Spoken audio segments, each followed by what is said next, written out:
Welcome to In the Know. I'm Diana Van Blaricom, ROI Healthcare Solutions Vice President of ERP Strategy. Today, I'd like to spend a few minutes on the topic of best practices. Oftentimes we hear from organizations, can you tell us what is best practice? And that's a bit of a loaded question. Stay with us and find out why. Joining me today is Kyle Hodges. Kyle is our Director of the Project Management Office here at ROI. Welcome, Kyle. Hi, Diana. Thanks for having me. I'm excited to have this conversation with you. Look forward to answering some questions. Awesome. Love to dialogue with our team. Kyle, as you know, the roots of our organization were born in project management, and we see firsthand the importance of project management disciplines when it comes to the success of a software implementation. And countless times, we've been in projects, we've come in, maybe rescued a failing project. And one of the things that we typically see is that failure of the project management discipline that might be one of the causes. And we want to talk a little bit about from that perspective, right? I'd like to get your perspective on the subject of best practices. We hear it all the time, tell me what best practice is, tell me what I should do. And as someone who works closely with customers every day, what are your thoughts on best practice?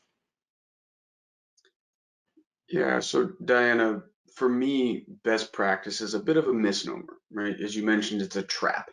And the reason why I say that, it's not that the client teams don't want to understand the fullest utilization of what we're implementing, but more it's a way just to throw some language out there and not truly understand why we're making the recommendation. What's the practical or pragmatic application of that recommendation to their business? Understanding their current state and what does it mean in the future state with the new capabilities that we're helping implement and training their team to use.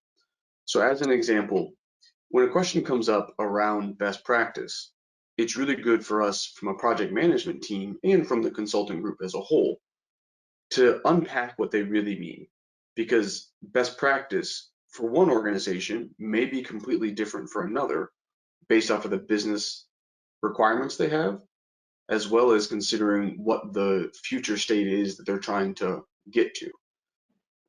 What we like to do is walk through the why. We like to provide a framework for them to be thinking about not just the recommendation, but how are they going to understand it?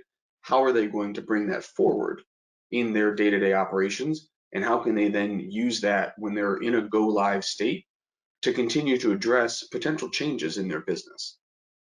So do you think that when someone is asking what is best practice, that they're really kind of struggling with what their process should be in the first place? I do think that that's often the reason why they're asking, because they're looking for that golden nugget. And Right. please don't get me wrong, we have recommendations based off our experience, empirical evidence, we've got anecdotes, and understanding through some of the conversations we've had already what the client needs may be and what they're trying to accomplish with that best practice.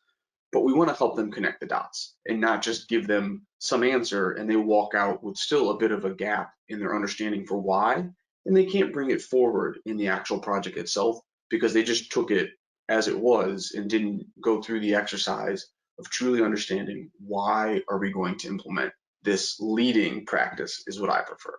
Yeah, and that's a good point, because when you change a process or a lot of times we do this, what we call transformation, right? We're looking to do it more efficiently. We're looking to do it, I call it the bionic process, right? Better, stronger, faster. But it's important for them to understand why, because as we look at it from a change management perspective, being able to answer those questions from the end user perspective, right? So if someone says, well, why are we changing the process? Arming them to be able to know the ins and outs of that process. That's key, I think.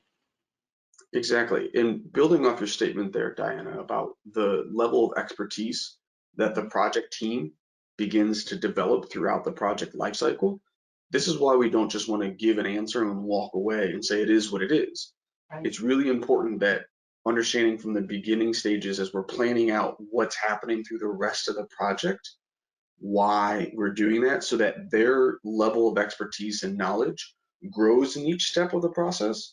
And when we do get to the point of training we get to the point of them managing and actually operating with the system, they are fully equipped with that insight and know a longer narrative or story about why we've arrived there.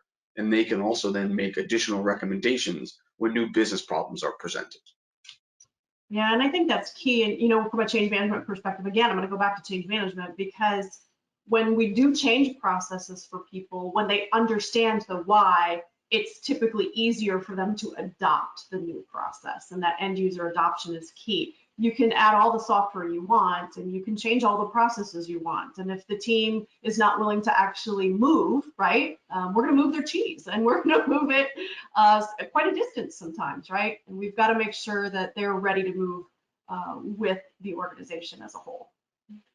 Yeah, definitely. And I know a lot of our team spends time not just staying up to date with what's happening within the industry, what's happening within the software, right, and getting to know the particular organization we're working with, but we look to have other points of insight that are brought into our daily approach.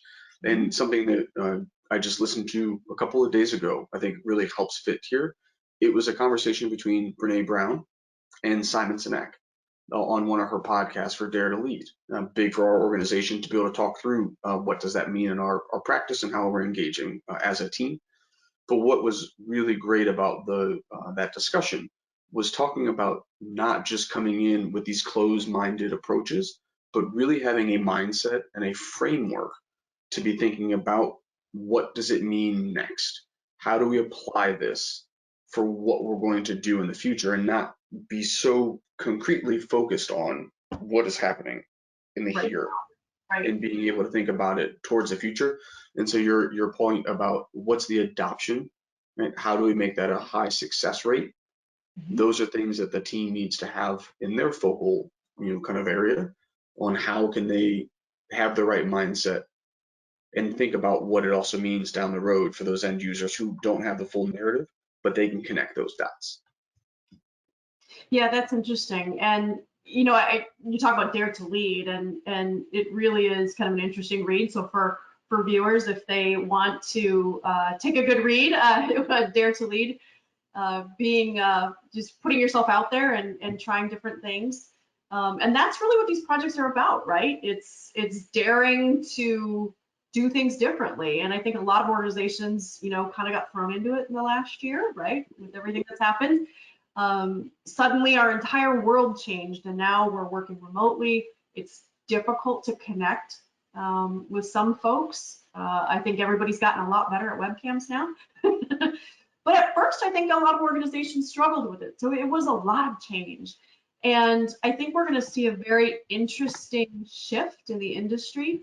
You know, when we look at healthcare in general, telemedicine was really just starting to take off, and now it's the norm, right? It ramped up very quickly. It went from, you know, maybe, you know, 150 calls a month to 1,500 calls a month in some organizations. It was really just skyrocketed, and the industry had to flex. And I think, you know, one thing that COVID has taught people, I think, is to be nimble, to look at things a different way, look at accomplishing things a different way. And I encourage people as they go into any software implementation or any project really, is thinking about looking at it differently. How can we do it differently? What are the pros and cons of doing it differently, right? And I think that's a big piece of it. Can you talk a little bit about, you know, we talked about sharing best practices and talking to people about best practice, but you know, when the consulting teams and yourself and we're working with customers, and we do sit down and say, hey, here's the leading practice that, you know, is, for example, built into the software, or what we've seen other organizations do, walking them through that, you know, really having that perspective. It's not just, I think you alluded to it a few minutes ago, where we don't just say, hey, here's the process. We actually kind of want to walk them through and help them understand why. Yeah, so Diana, on that front, the ability to give multiple ways in which the team digests the information you're sharing, right? So the best practice, the leading practice, the communication, that might be the trigger word that folks need. They need to hear, this is the best practice, this is the leading practice, and that's a part of their buy-in process. Others won't take it at that face value. And you mentioned they need to see, right? They want to know, what does it mean? They want hands-on activity. And so we do that through visuals, using designs that show, kind of step-by-step processes. And for those that want to get in and have their hands on it, they're better, better equipped to be able to process that information by doing. We give them those opportunities by live system interaction, live process review, where they can see specific steps and be engaged along that process as well, so that they can digest it. So we look to bring all of the kind of umbrella of leading practice, best practice recommendations and the insights we've gleaned from other projects and put that in front of the team, and then help them put their puzzle together. Because it's not always going to be this easy to do activity. There's going to be some challenging pieces that you have to find, and you don't always have a clean line in a corner.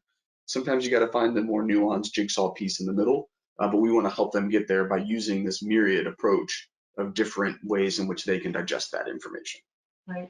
And I think while you're doing that, right, we always talk about, people learn different ways too. And I think on projects, it helps people to actually kind of touch and engage with the software, right? We try to do that as early on as possible with that proof of concept, and having people really kind of get in there and see what it's going to feel like every day. But in the process of doing that, I think what comes out is the what's in it for me, right? The benefits, not only to the organization, but to that person who is interacting in that step in the process. And I think that's key. Agreed.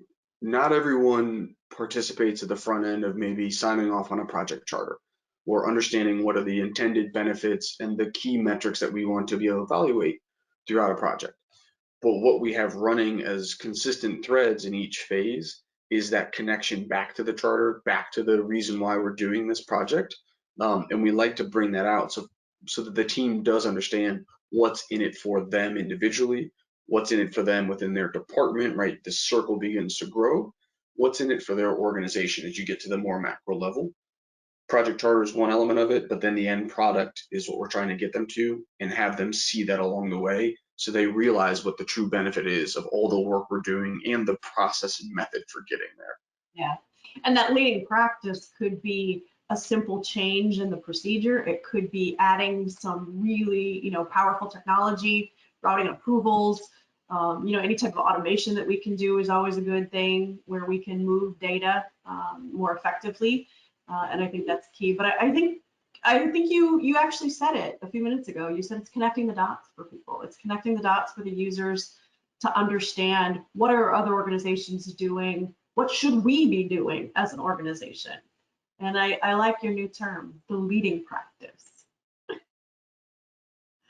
Thanks, Di. Yeah, if I can add one more comment, because I want to make sure folks understand that the importance of all these dots, right? All these lines, all these threads that are running throughout a project. Part of our responsibility in helping the team understand the best utilization of the software, of the process changes that they're putting in place, on how they're going to operate differently with all of this change, is to be able to provide a good view and synthesis on what all those threads are doing towards this end product. And so, yes, it could be automation, it could be improved reporting, it could be faster processing times, right? Going back to those key performance indicators, we're here to help them, kind of funnel down what seems like a mountain and slowly make it into digestible and actionable work for them along the way, so that they really are able to get to that end point in the project, and they recognize the benefit for them, they recognize the success, and they understand that they've implemented their own leading practices. Yeah, yeah, and they can see that significant change in their organization. Do you mean they can see the ROI in their organizational change? Maybe. Notice how I got that in there. All right, well, that's all for now. I hope you find this information useful. Wherever you find yourself, ROI Healthcare's amazing team of experts is here to help. And now you're in the know. See you next time.